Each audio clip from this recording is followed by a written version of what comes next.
Hello दोस्तों। Achiever junctions के YouTube platform पर एक बार फिर से आप सभी का स्वागत है। साथियों, जैसा कि आप जानते हैं, 70वीं बीपीएससी मुख्य परीक्षा की अनचेक्ड बुकलेट्स हैं बीपीएससी की ऑफिशियल वेबसाइट पर अपलोड हो चुकी हैं। ऐसे में बहुत से अभ्यर्थी जो इस परीक्षा में शामिल हुए थे, अपनी उत्तर पुस्तिकाओं के आधार पर अपने अंक जानने के लिए इच्छुक हैं, क्योंकि 70वीं बीपीएससी मुख्य परीक्षा का परिणाम भी जल्द ही आने वाला है, जो दिसंबर के पहले ही सप्ताह में संभावित है। दोस्तों, वहीं 71वीं बीपीएससी प्रारंभिक परीक्षा का परिणाम भी अगले हफ्ते संभावित है। तो ऐसे अनेक अभ्यर्थी भी हैं जो 70वीं बीपीएससी मुख्य परीक्षा के साथ ही 71वीं बीपीएससी मुख्य परीक्षा में भी शामिल होंगे। तो ऐसे सभी अभ्यर्थी भी यह जानना चाहते हैं कि 70वीं बीपीएससी की मुख्य परीक्षा के आधार पर वह किन सुधारों को अपने उत्तर लेखन में शामिल करें, ताकि अपना अंतिम चयन सुनिश्चित कर सकें या और कुछ बेहतर कर सकें उसमें। ऐसे सभी अभ्यर्थियों के लिए मेरी सलाह यह है कि सबसे पहले स्वयं मूल्यांकन करें। स्व मूल्यांकन करने के लिए आप आयोग की पिछली वाली मूल्यांकन प्रणाली को आधार बना सकते हैं। आपकी मदद करने के लिए हम आपको यहाँ पर बीपीएससी 69th 59वीं जो मुख्य परीक्षा हुई थी उसके टॉपर की उत्तर पुस्तिकाएं और उस पर प्राप्त जो ऑफिशियल नंबर हैं वह सब दिखाएंगे, ताकि आप उसके अनुसार अपने उत्तरों के लिए स्वयं को अंक प्रदान कर सकें। विगत बीपीएससी टॉपर्स ने अपनी भावी परीक्षार्थियों के लिए मार्गदर्शन करने के लिए अपनी उत्तर पुस्तिकाओं को पब्लिक प्लेटफॉर्म पर उपलब्ध कराया है। इसके लिए वो बधाई के पात्र हैं। ऐसी कॉपियों से बहुत से अभ्यर्थियों को सीखने को मिलता है और अपनी गलतियां जानने को मिलती हैं कि कहाँ क्या गलती की उन्होंने। तो इससे आप बहुत कुछ सीख सकते हैं और आयोग ने जो ऑफिशियल नंबर दी हैं उनके आधार पर आप अपनी कॉपियों का भी मूल्यांकन कर सकते हैं, जो भी अभ्यर्थी 70वीं मुख्य परीक्षा में शामिल हुए थे और जिनकी कॉपियां अपलोड हो चुकी हैं। तो आइए सबसे पहले हम उनके ऐसे की उत्तर पुस्तिका को देखेंगे। साथियों, 69वीं बीपीएससी परीक्षा के जो टॉपर थे उनको ऐसे में काफ़ी अच्छा स्कोर किया था उनने। अगर आप देख सकते हैं इसमें आयोग द्वारा पहले ऐसे में इनको 60, सेकंड में 74 और थर्ड में भी 74 नंबर मिले थे और इनका टोटल स्कोर 208 हुआ था। काफ़ी अच्छे नंबर मिले थे, कभी कभी ऐसा हो जाता है। चलिए फिर इनकी ऐसे को देखते हैं। साथियों, ऐसे में सेक्शन 1 में अगर आप देखेंगे 4 निबंध होते हैं, इनमें से एक अटेम्प्ट करना होता है 700 से 800 वर्ड्स में। तो पहला निबंध था इसमें विज्ञान और प्रौद्योगिकी ब्रह्मांड के रहस्यों को जानने में सहायक है। दूसरा, कृषि व्यवस्था में सुधार कर देश के ग्रामीण अर्थतंत्र को सशक्त बना सकते हैं। तीसरा निबंध था काले धन की अर्थव्यवस्था अपराध और भ्रष्टाचार का प्रमुख कारण है। चौथा था आधुनिक संचार क्रांति ने मानव के संचार के साधनों और टेक्नोलॉजी के प्रति जागरूकता में क्रांतिकारी रूप से वृद्धि की है। तो ये 4 ऑप्शन थे, इनमें से एक का चयन किया गया था।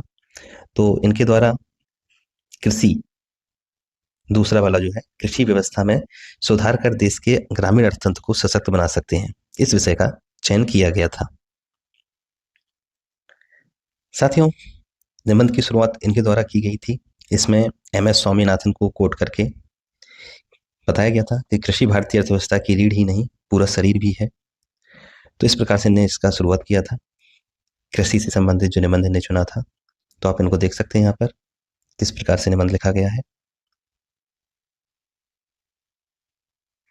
इसमें इनके द्वारा फैक्ट्स का भी यूज किया गया है। प्रमुख व्यक्तित्व हैं जो कृषि क्षेत्र से, उनके द्वारा जो बातें कही हैं, वक्तव्य दिए गए हैं, उनको कोट किया गया है। भारतीय अर्थव्यवस्था पर जो कृषि का महत्व है उन सबको बताया गया है। ऐतिहासिक रूप से भी इनको देखा गया है। ऋग्वैदिक समाज भी इनने डाला है इसमें, ऐतिहासिक रूप का भी इनने दिया है इसमें। विषय पर काफी अच्छी पकड़ थी, लगभग सभी पक्षों को इनने दिखाया है। आप देख सकते हैं इसमें कृषि को कैसे सुधार करें, तकनीकी सुधार वगैरह इनने सब बताए हुए हैं इसमें।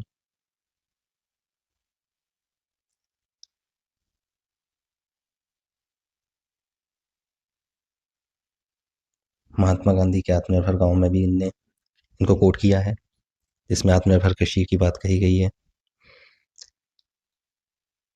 ग्रामीण अर्थतंत्र को सशक्त करने में कृषि के अतिरिक्त गैर कृषिगत गतिविधियां हैं उनको भी इनने शामिल किया है, ताकि एक सतत विकास, पूरे ग्रामीण क्षेत्र का समावेशी विकास हो सके।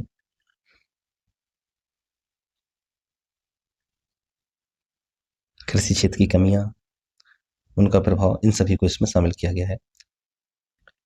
एक औसतन निबंध इनके द्वारा लिखा गया था तो इनको 60 नंबर इसमें मिले थे पहले निबंध में। साथियों, इसमें कुछ कमियां भी थीं, कुछ अच्छा भी था।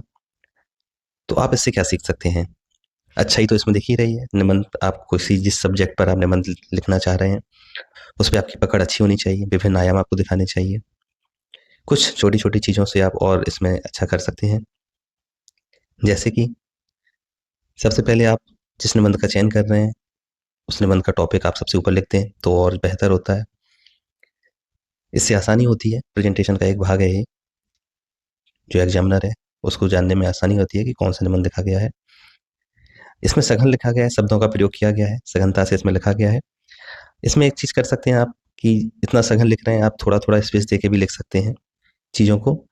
शब्दों को थोड़ा-सा दूर-दूर लिख के अगर आप लिखेंगे तो बहुत अच्छा आएगा, और इससे एक पॉज़िटिव ये जाएगा कि जो आपने सारे आपको पेज जो मिले हैं जितने, उन सभी पेजों का यूज़ भी हो जाएगा। जैसे आप देख सकते हैं, इसमें इस निबंध में लगभग 3 साढ़े 3 पेज छूटे हुए हैं। तो कभी-कभी इसका नेगेटिव इम्पैक्ट भी पड़ता है, कोई-कोई टीचर को ये पसंद नहीं आता है चीज़ें। तो अगर आप कोशिश कर सकते हैं तो करें कि लगभग सभी जितना स्पेस दिया गया है, उस स्पेस का यूज़ करें। भले थोड़ा-सा फैला-फैला कर आप लिख सकते हैं। अगर इस टाइप से आप करते हैं तो एक बेहतर छवि बनती है।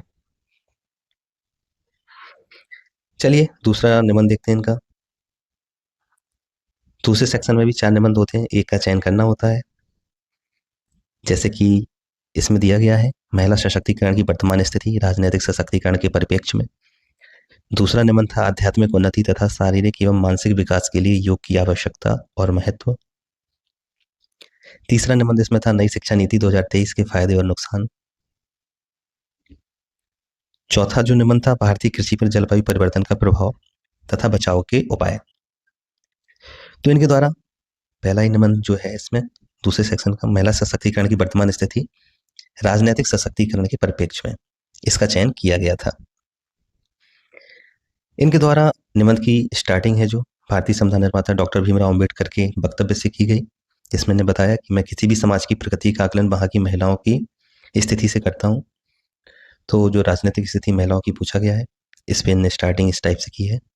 इस प्रकार के निबंधों में आप इसी प्रकार से बांट सकते हैं कि महिला सशक्तिकरण की वर्तमान स्थिति राजनीतिक सशक्तिकरण के परिप्रेक्ष्य में पूछा गया है, तो आप किसी को भी कोट करके एक अच्छी स्टार्टिंग दे सकते हैं।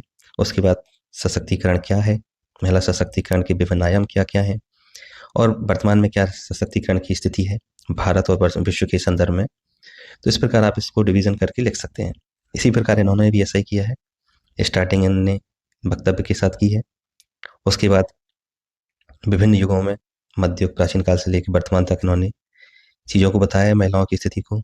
उसके बाद महिला सशक्तिकरण क्या होता है, इस चीज़ को डिफाइन किया है और महिलाओं की राजनीतिक स्थिति बताई हुई है भारत और विश्व के संदर्भ में। उससे संबंधित फैक्ट्स का भी यूज़ किया गया है और भारत में क्या विशेष प्रयास किए गए हैं राजनीति में महिलाओं को लेकर। 73वें 74वें संशोधन द्वारा जो 33% आरक्षण दिया गया है, इसको इन्होंने लिखा है इसमें। वहीं आप जाएंगे तो और आगे देखेंगे, इसमें कुछ-कुछ कविताएं या कोट कुछ भी है, उनका भी यूज़ किया गया है। जो भारत सरकार का 106वां संविधान संशोधन, उसकी भी चर्चा ने की है, जिसमें लोकसभा राज्यसभा में महिलाओं का 33% आरक्षण। तो इस प्रकार के प्रयास भी दिखाए हैं। तो इस प्रकार एक ओवरऑल एक अच्छा निबंध लिखने का प्रयास किया गया इनके द्वारा। पॉजिटिव चीज़ें आप देख ही रहे हैं इसमें, सकारात्मक चीज़ें कि सभी चीज़ों को आनुपातिक रूप से अच्छा लिखा है। कुछ नेगेटिव पॉइंट्स भी अगर देखना चाहें जिसमें आप सुधार कर सकते हैं, तो वही पहला स्पेस आप थोड़ा-सा फैला के लें, जितना स्पेस दिया उसका पूरा यूज़ करें। दूसरा, इस प्रकार आप लिखें कि प्रेजेंटेशन और जो राइटिंग तो अच्छी लगे ही, साथ में जो काटा गया है ये सारी चीज़ें, ये कभी-कभी नेगेटिव इम्पैक्ट भी डालती हैं। हमेशा नहीं, लेकिन कभी-कभी। तो इन सब से बच सकते हैं आप। साफ-सुथरा लिखें, दूर-दूर लिखें और काटना-पीटना ये सारी चीज़ें, इन सब से आप बच सकते हैं। तो आप एक बेहतर कॉपी आपकी दिख सकती है। अच्छा निबंध लिखा था, काफ़ी अच्छा नंबर इनको इनमें मिला था। 74 नंबर इसमें मिले थे इनको। बहुत अच्छे नंबर हैं ये। चलिए अब तीसरा निबंध देखते हैं। तीसरे खंड में भी 4 ऑप्शन थे आपको। ये स्पेशल रहता है, बिहार स्पेशल में जो लोकोक्ति हैं, मुहावरे इस टाइप में। आपको निबंध लिखना होता है। तो 4 ऑप्शन इसमें मिले थे। इन्होंने ए वाले का चुनाव किया था, 11th वाला, आगे नाथ ना पीछे पगा, बिना छान के कूदे गधा। इस पर इनने निबंध लिखा था। चूंकि बिहार की प्रसिद्ध लोकोक्तियों पर ये निबंध होता है, तो उसी प्रकार इनको स्टार्टिंग भी इसी प्रकार दी गई है। इसका मतलब क्या है, जो कहावत है। तो स्टार्टिंग में ही इस लोकोक्ति का महत्व बताते हुए, इसका क्या मतलब है, इसको बताते हुए आगे बढ़े गए। और इसमें कुछ नहीं होता है कि जो लोकोक्तियां होती हैं उनका क्या अर्थ है, और उनके अर्थ को विभिन्न आयामों के साथ दिखाना होता है, विभिन्न एग्जाम्पल्स के साथ। ऐसा ही इनके द्वारा इसमें किया गया है, और कुछ अच्छी अच्छी चीज़ों को भी इनने कोट किया है इसमें। तो आप देख सकते हैं इसमें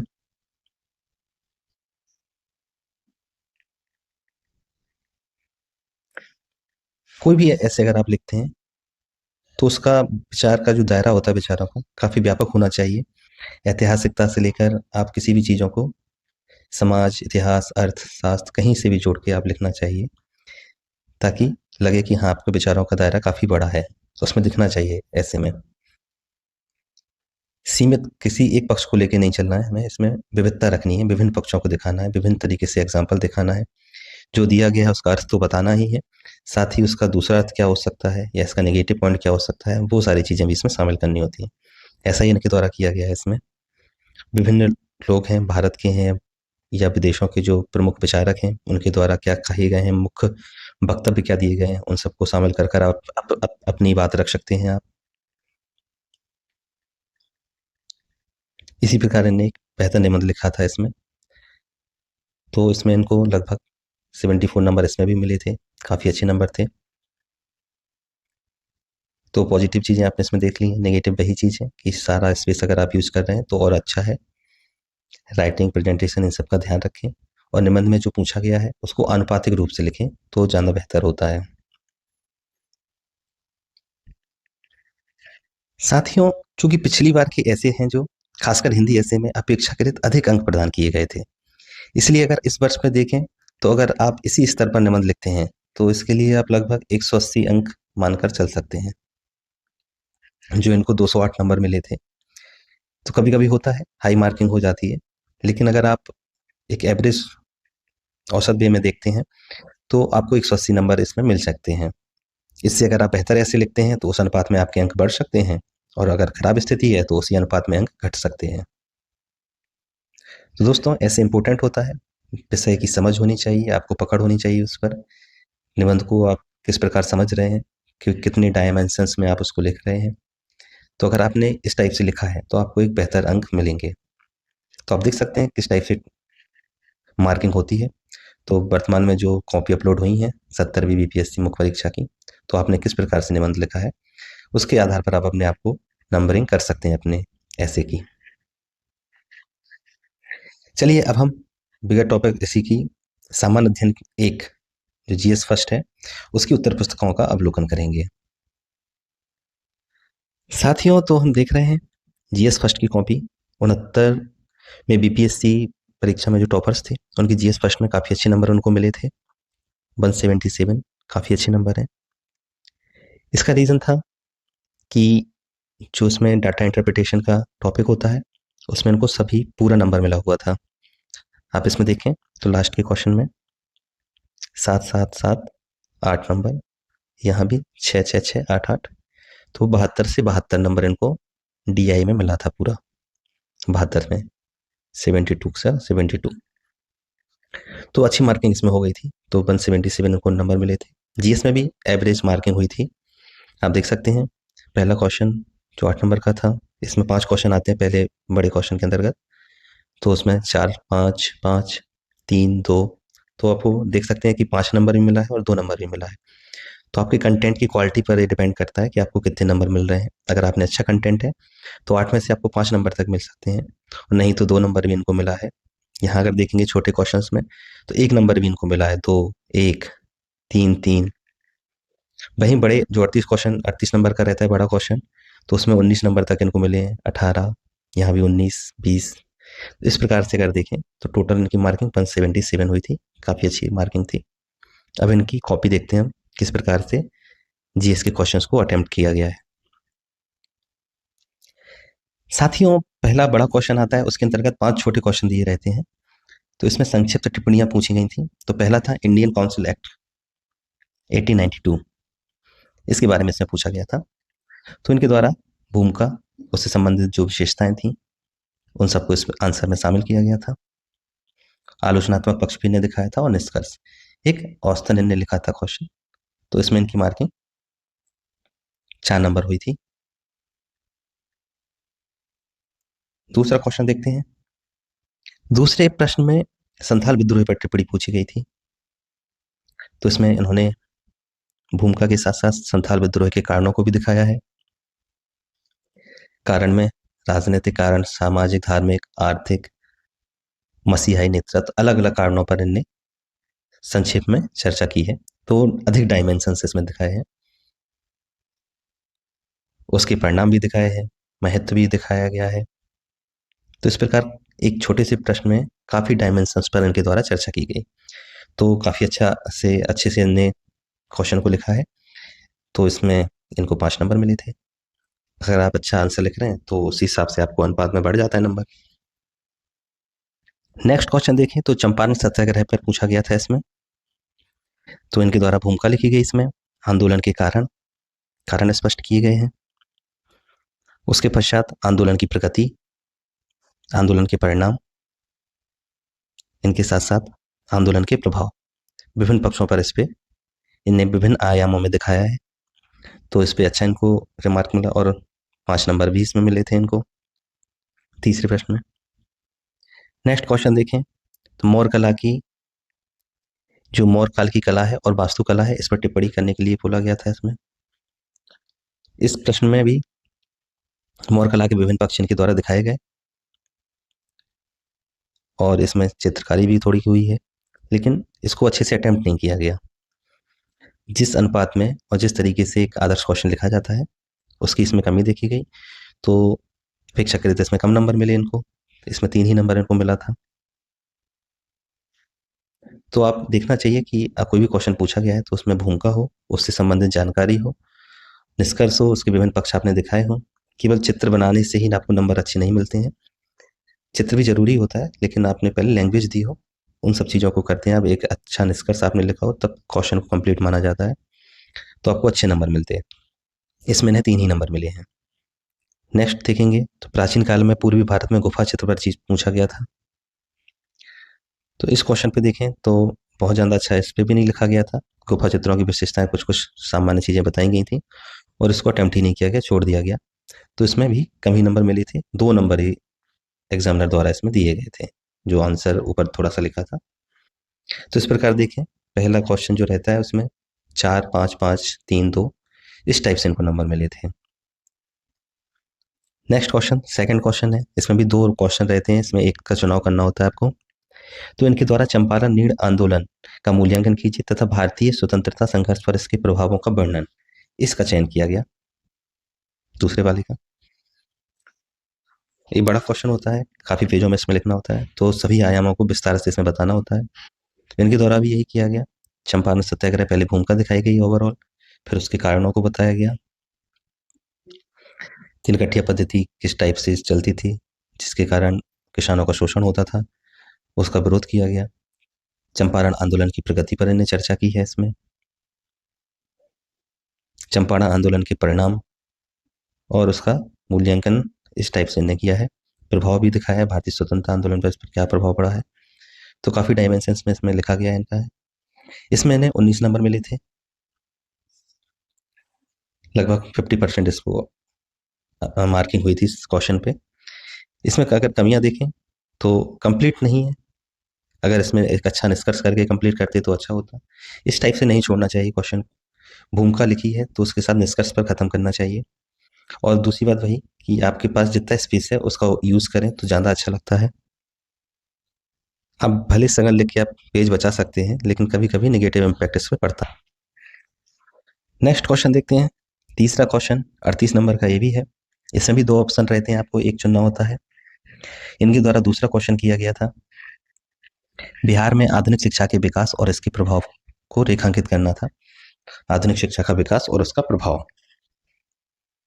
तो भाई भूमिका लिखी गई, बिहार में शिक्षा का जो भी आधुनिक शिक्षा का स्टार्टिंग कहाँ से हुई उस चीज के बारे में लिखा गया।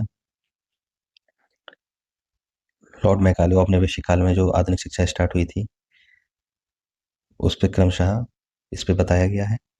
काफी अच्छी तरीके से इसको अटेम्प्ट किया गया इनके द्वारा। लेकिन यहाँ देखें काफी सघनता है, तो आप इससे बच सकते हैं, थोड़ा थोड़ा दूर लिख सकते हैं, स्पष्ट लिख सकते हैं, ताकि एग्जामिनर को आसानी हो पढ़ने में।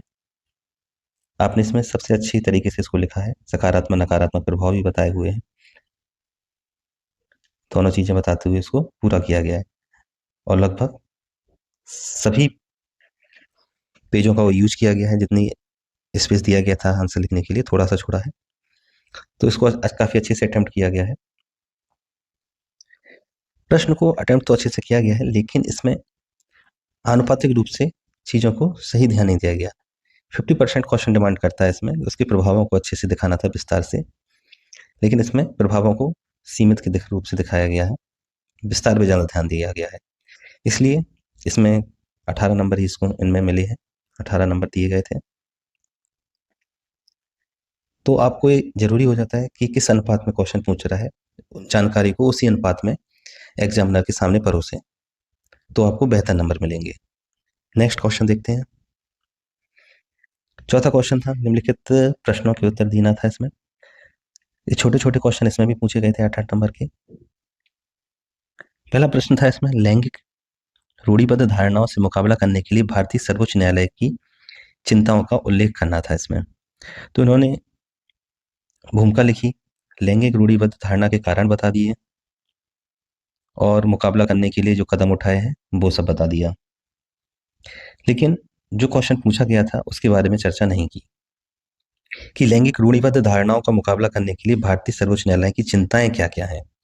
इस संदर्भ में कुछ भी नहीं लिखा गया, तो एक ही नंबर इसमें मिला है। आपने लिखा है लेकिन नंबर तो एक ही मिला, क्योंकि आपने जो पूछा गया उसके अकॉर्डिंग नंबर नहीं, आंसर नहीं लिखा है, तो इसमें आपको कम नंबर दिया गया।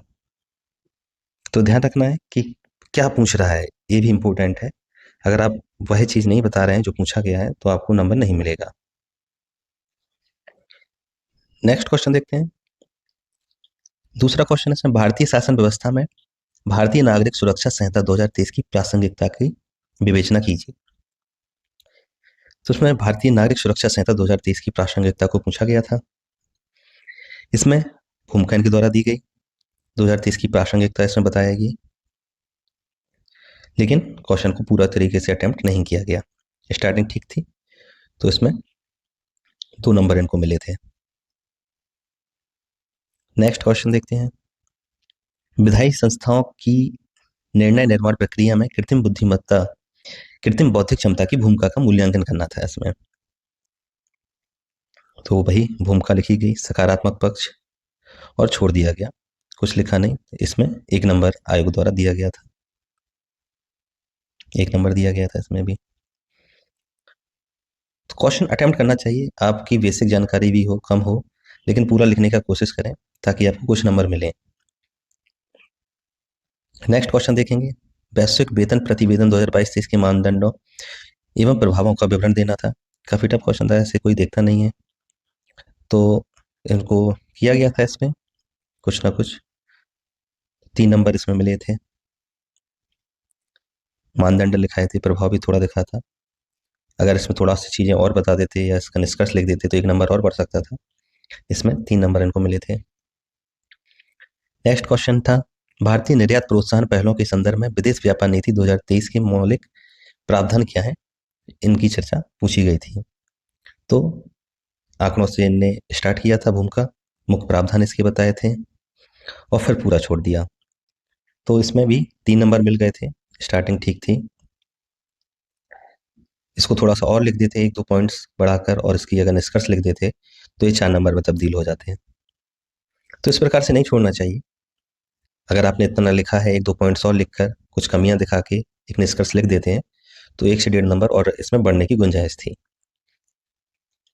5वां प्रश्न देखेंगे, तो इसमें 2 ऑप्शन रहते हैं, एक ऑप्शन का चयन करना पड़ता है। इनके द्वारा दूसरा क्वेश्चन देखा गया, यह कैसे प्रतिबिंबित होता है कि G20 में भारतीय नेतृत्व प्राचीन दर्शन वसुधैव कुटुंबकम विश्व एक परिवार के रूप में का पालन करने के लिए प्रतिबद्ध है। भारत की G20 में वैश्विक सहयोग एवं विकास में योगदान में भूमिका इस दर्शन के साथ कैसे संकल्पित होती है, इसका मूल्यांकन करना था। इसमें G20 पर पूछा गया था करंट का क्वेश्चन, तो इन्हें भूमिका अच्छा लिखा है। इसमें G20 के बारे में बताते हुए सारी चीजें दिखाई गई। इसमें सभी पक्षों को इसमें दिखाया जा रहा था और लिखा गया अच्छा क्वेश्चन है, लेकिन वही चीज की सघनता से ऊपर लिखा और नीचे 2 पेज छोड़ दी है। इसी चीज को आप थोड़ा सा दूर दूर लेके विस्तार करके पूरा भरते हैं तो नंबर और बढ़ने की गुंजाइश थी। इसमें लगभग औसत इन्हें लिखा था, तो औसत नंबर इनको मिले, 19 नंबर इनको मिले हैं इसमें। अगर यही चीज थोड़ा दूर दूर करके फैला के लिखते, साफ साफ और लिखते, तो इसमें 1-2 नंबर और बढ़ने की गुंजाइश थी। नेक्स्ट क्वेश्चन देखेंगे। 6वां क्वेश्चन भी 2 ऑप्शन, एक का चयन करना था, एक समान सहायता पर इनके द्वारा लिखा गया था। पहला ही क्वेश्चन जो था, भारत की समृद्ध विविधता को ध्यान में रखते हुए भारत में एक समान नागरिक संहिता को लागू करने के पूर्वानुमानित सकारात्मक व नकारात्मक सामाजिक परिणाम क्या हो सकते हैं, व्याख्या कीजिए। तो आप देख सकते हैं इसमें क्वेश्चन में क्या क्या पूछा गया है। समृद्ध विविधता को ध्यान में रखते हुए भारत में एक समान नागरिक संहिता को लागू करने के जो आप अनुमान लगा सकते हैं सकारात्मक नकारात्मक सामाजिक परिणाम, उनको चर्चा करनी थी। तो पहले भारत की समृद्ध विविधता को दिखाते हुए एक समान नागरिक संहिता क्या है, कहाँ लागू हुई है, इस टाइप से इसका वर्णन करते हुए इसके सकारात्मक और नकारात्मक परिणाम दिखाने थे। तो एक समान नागरिक संहिता इनके द्वारा दिखाई गई। पीछे के संवैधानिक प्रावधान भी इसमें शामिल किए गए, इसकी वर्तमान स्थिति कहाँ कहाँ है, एग्जाम्पल्स के थ्रू इसको बताया गया है, किन किन विधि आयोग या सुप्रीम कोर्ट के निर्णय द्वारा कहाँ कहाँ इनको समान नागरिक संहिता की आवश्यकता बताई गई थी, उस पर चर्चा की गई। फिर इसके सकारात्मक परिणाम दिखाए गए और उसके नकारात्मक परिणाम भी दिखाए गए और एक मूल्यांकन करते हुए इसको खत्म किया गया। सेम चीज इसमें भी है, 1.5 पेज इसमें 2 पेज छोड़ दिए लगभग। इसी चीज को फैला के अगर आप लिखते हैं तो और पॉजिटिव इम्पैक्ट पड़ता है। इसमें इनको 20 नंबर मिले थे, चीजों को अच्छे से इन्हें एड्रेस किया था, इसमें और अच्छा हो सकता था, तो इसमें इनको 20 नंबर मिले। साथियों, 7वां और 8वां क्वेश्चन DI से संबंधित होता है। अगर आपने इसको अच्छे से अटेम्प्ट किया है तो पूरे में से पूरे नंबर इसमें मिलते हैं, जैसे कि इनको मिले। आप देख सकते हैं 8, 8, 8, 6, 6 नंबर के थे, लगभग 36 नंबर के ही होते हैं, 72 नंबर के DI आता है। तो इनके द्वारा DI को अच्छे से एड्रेस किया गया था, अच्छे से इसको किया गया। हाँ, ये चीज आप देख सकते हैं, इसमें टाइम खराब हो जाता है। अगर आपने अच्छे से पहले से नहीं ध्यान दिया तो इतना रबर करने में 5 से 6 मिनट खराब होते हैं। इसका इम्पैक्ट तो पड़ता ही है गंदगी करने का, और दूसरा कि आपके 5 मिनट कम हो जाते हैं। इससे GS की जो आंसर राइटिंग की कैपेसिटी वो कम हो जाती है, टाइम मैनेजमेंट खत्म हो जाता है, गड़बड़ा जाता है पूरा। तो इन चीज़ों से आप बच सकते हैं। बकाया इन्हें किया है, अच्छे से अटेम्प्ट किया है, पूरे में से पूरे नंबर इनको मिले हैं सब में। आप देख सकते हैं प्रेजेंटेशन सिंपल था, बहुत ज़्यादा कठिन भी नहीं आया था। तो अगर आप इस प्रकार से करते हैं तो आपको पूरे में से पूरे नंबर मिल सकते हैं। दूसरे वाले में भी ऐसे ही इस प्रकार इनके द्वारा किया गया था अटेम्प्ट, अच्छे से प्रेजेंट किया गया, क्या चीज़ पूछी गई है एक एक करके बताया गया है। इसको देख सकते हैं आप किस प्रकार से DI को हल किया जाता है, और आपने इस प्रकार से किया है, सब सही है, तो आपको पूरे में से पूरे नंबर मिलते हैं। इनको देखें तो 72 DI में मिला है। टोटल GS फर्स्ट का 177 है, इसमें 72 तो केवल DI से ही है। तो आप और GS में बेहतर करके इसको नंबर बढ़ा सकते हैं अगर आपने DI अच्छे से किया है। चलिए दोस्तों, आप इसके आधार पर देख सकते हैं अपने GS फर्स्ट जो 70वीं BPSC मुख्य परीक्षा में शामिल हुए थे, तो GS की किस प्रकार से मार्किंग होती है आयोग के अनुसार ही। इस टाइप से अगर आपने एवरेज क्वेश्चन लिखा है, सभी पक्षों को दिखाया है, तो आपको औसतन मार्क मिल सकते हैं, आपको 50% तक मार्क इसमें मिल जाते हैं। आपने और अच्छा बेहतर किया है तो 50% से ऊपर 55 से 60% तक भी अंक में आपको देखने को मिले हैं। चाहे छोटे क्वेश्चन हो या बड़ा क्वेश्चन, अगर आपने अच्छे से एड्रेस किया है तो आपको अच्छे अंक मिल जाएंगे। तो आप इस आधार पर अपनी उत्तर पुस्तिकाओं का मूल्यांकन कर सकते हैं। चलिए अब देखते हैं GS सेकंड। साथियों, 69वीं BPSC परीक्षा के जो टॉपर हैं उनकी GS सेकंड अगर देखेंगे हम लोग, पहले हम ओवरऑल मार्किंग देखें तो 151 इनको प्राप्त हुए थे 300 में से। लगभग 50% इनकी मार्किंग हुई थी। और इसमें अगर देखें तो एवरेज 4 नंबर, 2.5, 3 इस टाइप से मिले थे बड़े क्वेश्चंस में। 16 से लेकर आप देख सकते हैं 22 नंबर, 20 नंबर तक भी मिले हैं। तो आपको डिपेंड करता है कि आपने कंटेंट कैसा लिखा है। क्वेश्चन के अकॉर्डिंग अगर आपने लिखा है तो आपको बेहतर नंबर भी मिलेंगे, मैक्सिमम नंबर मिलेंगे। और अगर आपने नहीं लिखा है तो उसी अनुपात में आपका नंबर भी कट जाएगा। तो आप देख सकते हैं इसमें 22 तक मार्किंग हुई है बड़े क्वेश्चंस में। छोटे क्वेश्चंस में भी आपको एवरेज 4, 4.5 नंबर मिले हैं, 3.5 तक भी गए हैं। तो जीएस काफ़ी अच्छा किया था इन्हें, एवरेज मार्किंग हुई तो औसत नंबर इनको मिले हैं। चलिए अब कॉपी को देखते हैं किस प्रकार क्वेश्चंस को हल किया गया है। तो पहला क्वेश्चन था, भारतीय संविधान से संबंधित मूल ढांचे के सिद्धांत का आलोचनात्मक मूल्यांकन करना था इसमें। तो इसमें वही केशवानंद भारती से स्टार्ट किया है। इसमें मूल ढांचे के सिद्धांत को कहाँ से इसका उद्भव हुआ, मूल ढांचे के पक्ष में तर्क क्या है, विपक्ष में तर्क क्या है, क्योंकि इसमें पूछा गया है आपका मूल्यांकन करना है तो आपको दोनों पक्ष दिखाना था इसमें, आलोचनात्मक आलोचना भी और इसका पॉजिटिव पक्ष भी। तो इन्होंने अच्छे से इसको अटेम्प्ट किया है, तो एक एवरेज 4 नंबर इनको इसमें मिले हैं। दूसरा प्रश्न देखते हैं कि आर्थिक रूप से पिछड़े वर्ग ईडब्ल्यूएस हेतु आरक्षण तर्कसंगत है। तो इस पर टिप्पणी लिखनी थी। अगर आप इसमें बताते हैं कि ईडब्ल्यूएस क्या है, आरक्षण इसमें किस टाइप से है और इसके पॉजिटिव और नेगेटिव चीज़ें क्या हैं, इसमें पक्ष में तर्क आप देख सकते हैं और विपक्ष में भी, तो इसको आंसर इसी टाइप से इसमें करना था। तो इसमें भूमिका में इन्हें बताया थोड़ा सा, इसको थोड़ा सा और बढ़ा के बता सकते हैं इसमें कि ईडब्ल्यूएस का आरक्षण क्या चीज़ होती है। उसके बाद अगर आप पक्ष और विपक्ष में तर्क देते हैं तो यही इसमें पूछा गया था। तो इसमें इन्होंने इसी टाइप से इसको डिवीजन किया है, तो 4 नंबर इनको इसमें भी मिले हैं औसत। नेक्स्ट क्वेश्चन देखते हैं, भारतीय संविधान की संशोधन प्रक्रिया का आलोचनात्मक वर्णन करना था इसमें। तो भारत की संविधान में संशोधन प्रक्रिया 2 प्रकार से है, इन्हें बताया और इस पर आलोचनात्मक मूल्यांकन किया है इसमें, लेकिन पूरी चीजें इसमें नहीं कर पाए। तो इसमें इनको 2.5 नंबर ही मिला है। आलोचनात्मक मूल्यांकन करना था मतलब इसमें आपको पॉजिटिव नेगेटिव दोनों चीजें दिखानी थी, नेगेटिव पे ज्यादा वो करना था, लेकिन इनने अटेम्प्ट पूरा नहीं किया है तो इसमें कम हो गए। 2.5 नंबर ही इसमें 2.5 नंबर मिले हैं। नेक्स्ट क्वेश्चन देखते हैं, बताइए कि किस प्रकार भारतीय संविधान की प्रस्तावना संविधान के उद्देश्यों की कार्य योजना प्रस्तुत करती है।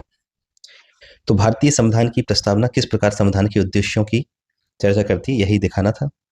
तो इसमें इन्होंने बताया है पहले, भारतीय संविधान प्रस्तावना भूमिका की भांति है जो संविधान के उद्देश्यों तथा आकांक्षाओं को प्रस्तुत करती है। किस प्रकार इनने प्रस्तावना के उद्देश्यों को प्रस्तुतिकरण बताया है और थोड़ा थोड़ा करके चीजें इन्होंने बताई हैं, लेकिन लास्ट में वो प्रेजेंटेशन और वो फैक्ट इसमें नहीं मिला पाया ये सब, तो इसमें इनको कम ही नंबर मिले, 3 नंबर इसमें दिए गए इनको, क्योंकि जो इसमें पूछा गया था उसको अच्छे से प्रेजेंट नहीं किया था। नेक्स्ट क्वेश्चन देखते हैं, जातीय जनगणना किस प्रकार से बिहार की राजनीति को प्रभावित करेगी, इसका वर्णन करना था। तो जातीय जनगणना क्या है इस टाइप से पहले थोड़ा सा इसमें डिटेल्स में अगर आप बता देते हैं तो अच्छा होता है। इसमें सकारात्मक प्रभाव आपने बता दिए, इसमें जनजाति के आंकड़े ही बता दिए, नकारात्मक प्रभाव भी बता दिए, लेकिन भूमिका थोड़ा सा और अच्छे से लिख सकते थे इसमें। तो ठीक ठाक इन्हें अटेम्प्ट किया है, तो बहुत ज़्यादा नंबर नहीं, 3 नंबर इसमें भी इनको मिले हैं। नेक्स्ट क्वेश्चन देखते हैं, अभी बड़ा वाला क्वेश्चन है 38 नंबर का। 2 ऑप्शन रहते हैं, एक का चयन करना होता है। पहला ही इन्हें चयन किया था कि भारतीय संविधान पाठ के अनुसार राष्ट्रपति और प्रधानमंत्री के बीच संस्थागत संबंधों पर चर्चा करना है इसमें, और वर्तमान संदर्भ में उनकी बदलती भूमिका पर भी चर्चा करना है। तो भूमिका लिखी गई,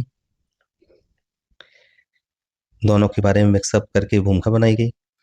राष्ट्रपति राष्ट्रपति के बारे में इनमें अनुच्छेदों का प्रयोग करके बताया गया दोनों के बारे में,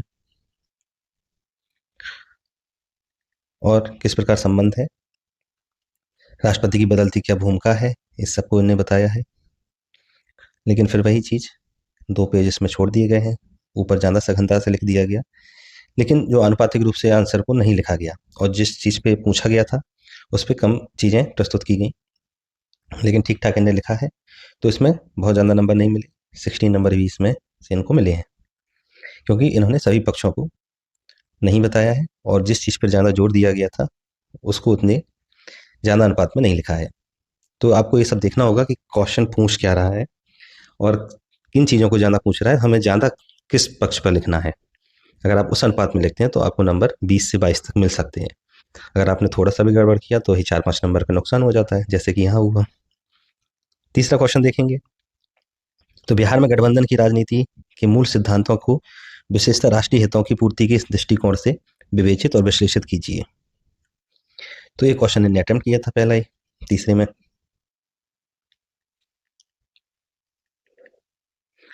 तो काफ़ी कठिन सा क्वेश्चन हो जाता है इस टाइप का। इसमें इन्होंने लिखा है गठबंधन के प्रकार वगैरह, इसके सकारात्मक पक्ष, नकारात्मक पक्ष, इसी टाइप से इन्होंने लिखा है। लेकिन जो चीज़ पूछ रहा है, क्योंकि विश्लेषणात्मक क्वेश्चन था, तो उसको इतने अच्छे से इन्हें प्रस्तुत नहीं कर पाया, इसलिए एग्जामिनर ने इसमें केवल 12 नंबर दिए। तो आपको नंबर कम भी मिल सकते हैं अगर आपने क्वेश्चन के अकॉर्डिंग आंसर नहीं लिखा है, उन चीज़ों को नहीं बताया जो क्वेश्चन में पूछा जा रहा है। बकाया आप क्या जान रहे हैं ये इंपॉर्टेंट नहीं है, इंपॉर्टेंट वह है कि वह पूछ क्या रहा है, तो आपको वही चीज़ बतानी है, उन्हीं चीज़ों पे ज़्यादा जोर देना है। एक्स्ट्रा इन्फॉर्मेशन अगर आप दे रहे हैं अच्छा है, लेकिन वो अनुपात कम हो उसका, तो आपको अच्छे नंबर मिलेंगे। नेक्स्ट क्वेश्चन देखते हैं। चौथा क्वेश्चन है, इसमें छोटे क्वेश्चन शामिल होते हैं 5।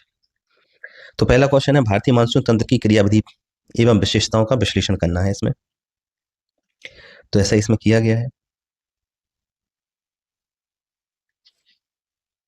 इसमें चित्र बना के बताया गया है किस प्रकार मानसून काम करता है, मानसून तंत्र के प्रकार बताए गए हैं और सारी चीज़ों को दिखाया गया है।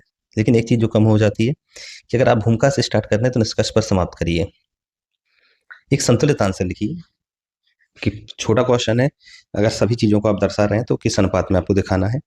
अगर आप निष्कर्ष नहीं लिख रहे हैं तो एक पार्ट आपने कम कर दिया 1 नंबर का। तो इसमें इनको क्वेश्चन ठीक ठाक लिखा है, लेकिन नंबर 4 ही मिले हैं। इसमें इनको 4 नंबर ही मिले थे। नेक्स्ट क्वेश्चन देखते हैं। भारत में ऊर्जा के स्रोत क्या हैं? क्या ये घरेलू मांग की पूर्ति के लिए पर्याप्त है? भारत के लिए संभावित वैकल्पिक ऊर्जा के स्रोत क्या है? समीक्षात्मक विवरण देना था इसमें। तो उसमें 3-4 चीज़ें पूछ ली कि भारत में ऊर्जा के स्रोत क्या-क्या हैं, घरेलू मांग की पूर्ति के लिए क्या पर्याप्त है और संभावित वैकल्पिक ऊर्जा के स्रोत क्या-क्या हैं। तो अगर आपने सभी चीज़ों को दिखाया है, तो आपको एक अच्छा नंबर मिल सकता है। अब देखो इन्हें स्टार्टिंग में इसी टाइप से कर दी, भूमिका लिखी नहीं। तो भूमिका पहले ज़रूरी है कि एक ओवरऑल क्वेश्चन को वो दिखा दे, फिर आप उसमें उसके बाद आप दिखाना था कि ऊर्जा के स्रोत क्या-क्या हैं, पारंपरिक, गैर पारंपरिक। अगर परसेंटेज भी आप दिखा दें तो और अच्छा होता है इसमें। फिर वैकल्पिक स्रोत क्या-क्या हैं, इनके लाभ इन्हें दिखा दिए और इस टाइप से पूरा किया। इसमें निष्कर्ष भी नहीं लिखा। तो इसमें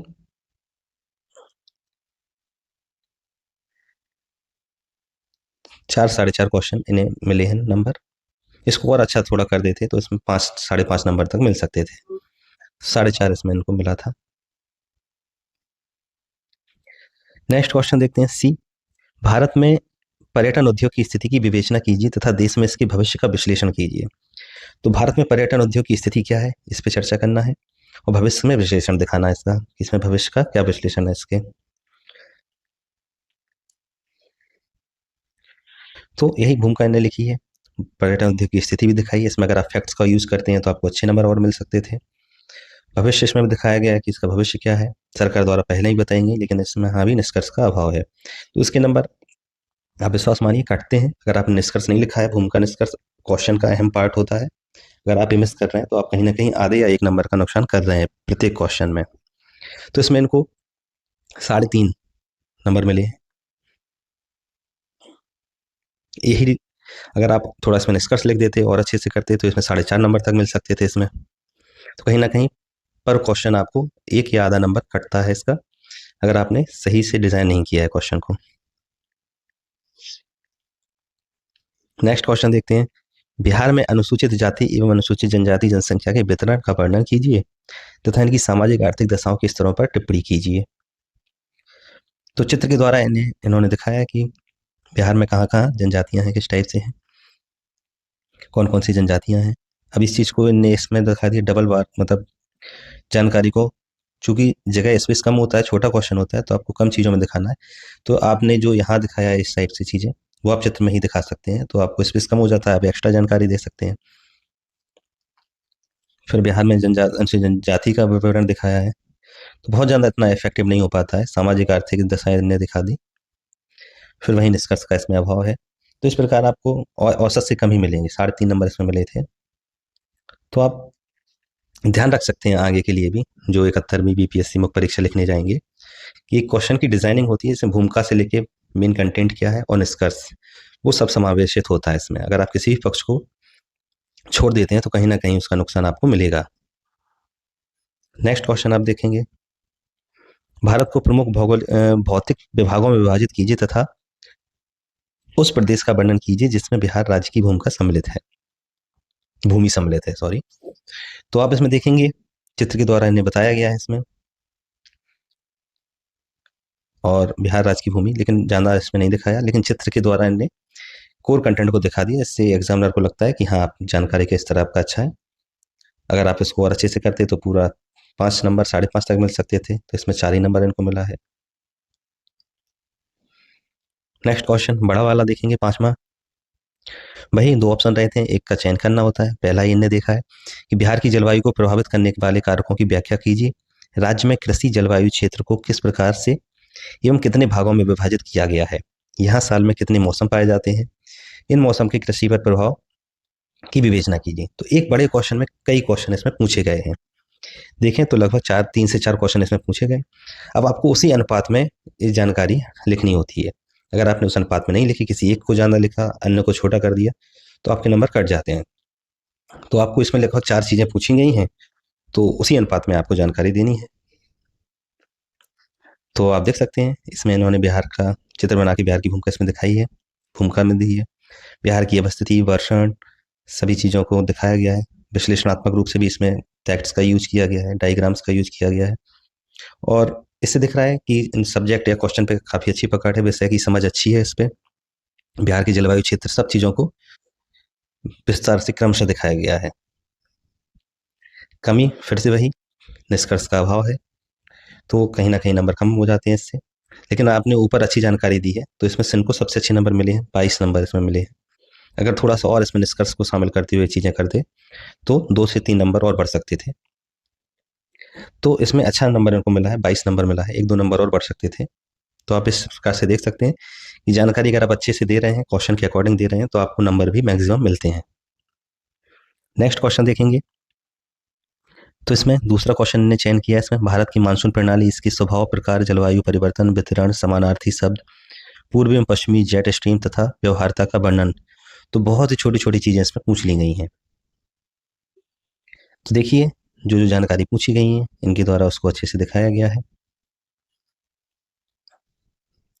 शब्द कम है, लेकिन इसको चित्रों में और सुधार अच्छे से कर सकते हैं, इनको और बेहतर तरीके से बना सकते हैं आप। तो इस प्रकार इन्हें लगभग सारा पेज यूज किया है और अच्छे से किया है, तो इनको लगभग 20.5 नंबर इसमें इनको मिले थे। ठीक नंबर है, औसत से थोड़ा ज़्यादा ही है, लेकिन इसमें सुधार की संभावनाएं पूरी हैं। वही कि क्वेश्चन का डिज़ाइन क्या होता है, मॉड्यूल क्या होता है, उस पर काम करना होता है। अगर आप यह देखना चाहते हैं 71वीं बीपीएससी की परीक्षा की तैयारी जो भी कर रहे हैं, तो आप हमारे प्लेटफॉर्म पर देख सकते हैं आंसर राइटिंग किस प्रकार की जाती है, उसकी पूरी सीरीज डली हुई है। तो आप जाके देख सकते हैं 7 से 8 आयाम होते हैं आंसर राइटिंग के, किन किन पर किस टाइप से ध्यान दिया जाता है, तो आप वो जाके देख सकते हैं। नेक्स्ट क्वेश्चन देखते हैं, 7वां क्वेश्चन है, छोटे छोटे क्वेश्चन है इसमें। तो पूछा गया है आधुनिक समाज में कंप्यूटर की क्या भूमिका है, तो संक्षेप में बताया गया है इनके द्वारा।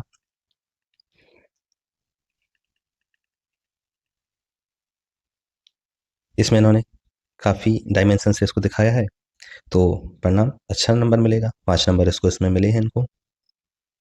तो वही चीज़ है कि अगर आप किस टाइप से अपनी चीज़ों को दिखा रहे हैं, जानकारी का स्तर अपने अच्छे से आपका है, जानकारी का स्तर क्वेश्चन जो पूछा गया है, तो आपको अच्छा नंबर इसमें मिलता है, 5 नंबर इसमें आपको मिले हैं।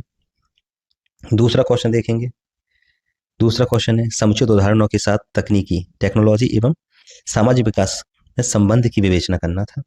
तो सामाजिक विकास और तकनीकी का संबंध इसमें इनके द्वारा दिखाया गया है। किस प्रकार तकनीक में बढ़ोतरी होती है, सामाजिक विकास भी होता है, तो अच्छे से एड्रेस किया गया। 4.5 नंबर इसमें इनको मिले हैं। प्रेजेंटेशन अच्छा है, लास्ट में समय कम रहता है तो और भी जल्दी करना होता है इस टाइप से। राइटिंग में भी गिरावट देखी जाती है, उसके बावजूद भी अच्छा लिखा है। 4.5 नंबर इनको मिले हैं। नेक्स्ट क्वेश्चन है, बिहार में औद्योगिक विकास में विज्ञान एवं प्रौद्योगिकी की भूमिका। तो इसमें इन्हें लिखा है भूमिका, ये चीज़ से बचना चाहिए, इन चीज़ों से टाइम भी खराब होता है, कॉपी गंदी भी लगती है। नैनो टेक्नोलॉजी, इथेनॉल उत्पादन, ब्लॉकचेन तकनीक, इन सब चीज़ों पे इनने दिया है। 4 नंबर इसमें मिले हैं इनको। लेकिन कहीं ना कहीं पर क्वेश्चन उन्होंने आधा नंबर, 1 नंबर कम किया है, निष्कर्ष ना लिखकर। अगला क्वेश्चन देखेंगे, कोरोना महामारी के समय नई तकनीक ने हम लोगों को किस प्रकार सहायता की, इसकी विवेचना करनी थी कोरोना के टाइम पे। तो काफ़ी अच्छे से ये भी क्वेश्चन किया है इनने, दिखाया है। तो इसमें भी इन्हें एवरेज 4 नंबर इसको मिले हैं इनमें। नेक्स्ट क्वेश्चन है, सतत विकास में तकनीकी की भूमिका पर एक नोट लिखना था। तो इसमें इनके द्वारा दिखाया गया है सतत विकास की क्या है, बर्टलैंड आयोग के अनुसार भूमिका अच्छी दिखाई गई है। उसके बाद संसाधनों का संरक्षण में प्रौद्योगिकी या तकनीकी की क्या भूमिका हो सकती है, इसको इन्हें डिफाइन किया है इसमें, और क्वेश्चन को पूरा किया है इस प्रकार। इसमें भी इनको 4 नंबर मिले हैं एवरेज। नेक्स्ट क्वेश्चन देखेंगे, 8वां क्वेश्चन, ये 36 नंबर का था, दूसरा क्वेश्चन ने इसमें चुना था। हम लोगों के जीवन में क्रांतिकारी परिवर्तन लाने में नैनो टेक्नोलॉजी के पास असीम संभावनाएं हैं। मानव स्वास्थ्य के संदर्भ में नैनो टेक्नोलॉजी के उभरते प्रयोगों की विवेचना कीजिए। इस प्रकार से लिखा था। अब देख सकते हैं आप, इसमें बड़ा क्वेश्चन था। इसमें नैनो टेक्नोलॉजी क्या है, नैनो टेक्नोलॉजी के अनुप्रयोग कृषि क्षेत्र में, विभिन्न क्षेत्रों में इसको इन्होंने बताया है। पर्यावरण के संरक्षण में टेक्नोलॉजी के उभरते प्रयोग भी क्या है, मानव स्वास्थ्य के संदर्भ में। तो इस प्रकार कई चीज़ों को उन्होंने दिखाते हुए इस चीज़ क्वेश्चन को पूरा किया है। थोड़ा सा और इसमें कर सकते थे, लेकिन अच्छा प्रयास किया। इसमें भी इनको 22 नंबर मिले हैं 36 में से। तो काफ़ी अच्छे नंबर मिले हैं, क्योंकि इन्हें डायमेंशंस अनुप्रयोगों के संदर्भ में अच्छे दिखाए हैं। तो आप देख सकते हैं ओवरऑल जीएस सेकंड में 151 नंबर इनको मिले हैं 300 में से। काफ़ी अच्छे नंबर थे। ऐसे में भी 208 नंबर इनको मिले हैं, और जीएस फर्स्ट में भी 171 समथिंग नंबर इनको मिले हैं। इस प्रकार इनके द्वारा यह चीज़ लिखी गई है। तो आप देख सकते हैं कि आयोग जो बीपीएससी है, किस प्रकार से कॉपियों का मूल्यांकन करता है, किस प्रकार से नंबरिंग करता है। शुरू में ही आपको हमने नंबरिंग दिखाई थी कि अगर आपने कंटेंट अच्छा लिखा है तो आपको औसत से ज़्यादा नंबर मिलते हैं। एक एवरेज क्वेश्चन लिखा है तो आपको एवरेज मार्किंग होती है, और बिलो एवरेज में बिलो एवरेज मार्किंग हो जाती है। तो आप जो लोग भी स्टूडेंट्स जो हैं 70वीं बीपीएससी में परीक्षा दे चुके हैं, वो अपनी कॉपियों को इसी आधार पर मूल्यांकन कर सकते हैं। और जो 71वीं लिखने जाएंगे बीपीएससी मेंस का, तो वो सीख सकते हैं कि किन चीज़ों को इसमें ध्यान दिया जाता है, किन किन गलतियों से आप बच सकते हैं, जिससे आपको एक एवरेज से अधिक ही नंबर मिले, ताकि अंतिम चयन आपका सुनिश्चित हो सके। तो साथियों, आपने विगत वर्ष के टॉपर की उत्तर पुस्तिकाएं देख ली हैं। इन उत्तर पुस्तिकाओं के पक्ष विपक्ष में अगर हम बात करें ओवरऑल, तो आप पक्ष में देखेंगे लगभग सभी उत्तरों को अटेम्प्ट करने का बेहतर प्रयास किया गया है इनके द्वारा। सघन लिखा गया है, शब्द सीमा में कटौती नहीं की गई है, प्रश्न की डिमांड के अनुसार उत्तर लिखने का प्रयास किया गया है। कहीं कहीं कमी थी, लेकिन अधिकांशतः अच्छे से किया गया है। डीआई पूरा सही है, 72 में से 72 अंक इनको मिले हैं डीआई में। तो एक चीज़ें कुछ पॉजिटिव हैं इनकी। अगर थोड़ा नेगेटिव बात देख लें तो हैंड राइटिंग है जो औसत है, कुछ पेज छोड़ दिए गए हैं। अगर आप सघन लिख रहे हैं तो थोड़ा दूर दूर लिखेंगे तो और बेहतर प्रेजेंटेशन हो जाएगा। कुछ उत्तरों का कंटेंट कम भी है, कंटेंट कम लिखा है, किसी किसी में छोड़ दिया गया है। बहुत से आंसर्स में इन्होंने निष्कर्ष नहीं लिखा है, तो कुछ नेगेटिव पॉइंट भी है। तो अगर हम देखें तो दिए गए समय में अगर आप सही उत्तर लिख ले रहे हैं सभी उत्तर, तो ये भी बहुत कठिन कार्य है। तो अगर आप केवल उत्तर लिख लें दिए गए समय में, टाइम मैनेजमेंट करते हुए सभी उत्तर अगर आप अच्छे से लिख ले रहे हैं, तो आप अधिक प्रतिस्पर्धी सिद्ध हो सकते हैं। आप ज़्यादा से ज़्यादा शब्द लिखने का प्रयास कर सकते हैं दिए गए समय में। डीआई को पूरा से सही करने का प्रयास करें, और टाइम मैनेजमेंट का ध्यान रखें। कभी कभी कठिन आ जाता है, टाइम उसमें ज़्यादा लग जाता है। तो डीआई एक वो है कि अगर आपने पूरे से कर लिए तो काफ़ी अच्छे नंबर आपको मिल सकते हैं। जैसे कि इन्हीं टॉपर्स की कॉपी आपने देखी कि जीएस में बहुत ज़्यादा नंबर नहीं थे फर्स्ट में, लेकिन 177 नंबर इनको मिले थे, जिसमें से 72 नंबर तो केवल डीआई का ही था। तो डीआई एक इम्पोर्टेंट पार्ट हो जाता है। साथियों, आप कॉपी दिखाने का उद्देश्य यही था कि आप पॉजिटिव नेगेटिव दोनों चीज़ें देख लें, और आप ये भी समझें कि टॉपर की कॉपियों में भी कमियां रहती हैं। तो आप में जो कुछ कमियां हैं, तो उनको आधार बनाते हुए स्वयं को अंडर एस्टिमेट ना करें। स्वयं पे विश्वास रखें कि आप बेहतर कर सकते हैं, और अच्छा आप करेंगे ही। 71वीं में जो भी मेंस लिखने जाएंगे, तो इन गलतियों को ना करें जो टॉपर्स द्वारा भी की गई हैं, तो आप और बेहतर स्थिति में होंगे। अब आप लोग इसी को आधार बनाते हुए अपनी उत्तर पुस्तिकाओं का मूल्यांकन कर सकते हैं। हमारे कुछ साथियों ने हमें अपनी उत्तर पुस्तिकाएं भी प्रेषित की हैं, ताकि हम उनका मूल्यांकन कर सकें। हम उनमें से सभी तो नहीं, लेकिन कुछ अच्छी उत्तर पुस्तिकाओं का मूल्यांकन करके अगले वीडियो में प्रस्तुत करेंगे, ताकि आप स्वमूल्यांकन में सहायता आपको मिल सके और आप देख सकें कि एक अच्छी कॉपी कैसे लिखी जाती है। साथियों, यदि आप हमसे अपनी उत्तर पुस्तिकाओं का मूल्यांकन करवाना चाहते हैं, तो हमें हमारे नंबर पर व्हाट्सएप या टेलीग्राम पर अपनी उत्तर पुस्तिकाएं प्रेषित कर सकते हैं। आपकी निष्ठा को ध्यान में रखते हुए आपकी मूल्यांकित उत्तर पुस्तिकाओं को आप तक पुनः प्रेषित कर दिया जाएगा। विभिन्न सिविल सेवाओं की तैयारी के लिए अगर आप हमारे व्हाट्सएप चैनल से जुड़ना चाहते हैं, टेलीग्राम चैनल से जुड़ना चाहते हैं, तो आप जुड़ सकते हैं, जिसका लिंक नीचे डिस्क्रिप्शन में दिया गया है। 71वीं बीपीएससी मेंस की जो परीक्षा होने वाली है, उसकी बेहतर तैयारी के लिए भी आप हमसे जुड़ सकते हैं। आंसर राइटिंग कैसे करें, इस पर हमारी यूट्यूब प्लेटफॉर्म पर ही सीरीज चल रही है, तो अगर आप उसको भी देख सकते हैं, जिससे आपको बहुत ही ज़्यादा लाभ होगा। किस प्रकार आंसर राइटिंग करनी होती है, किन किन चीज़ों को ध्यान रखना होता है, तो आप वो देख सकते हैं। चलिए फिर मिलते हैं नेक्स्ट वीडियो में।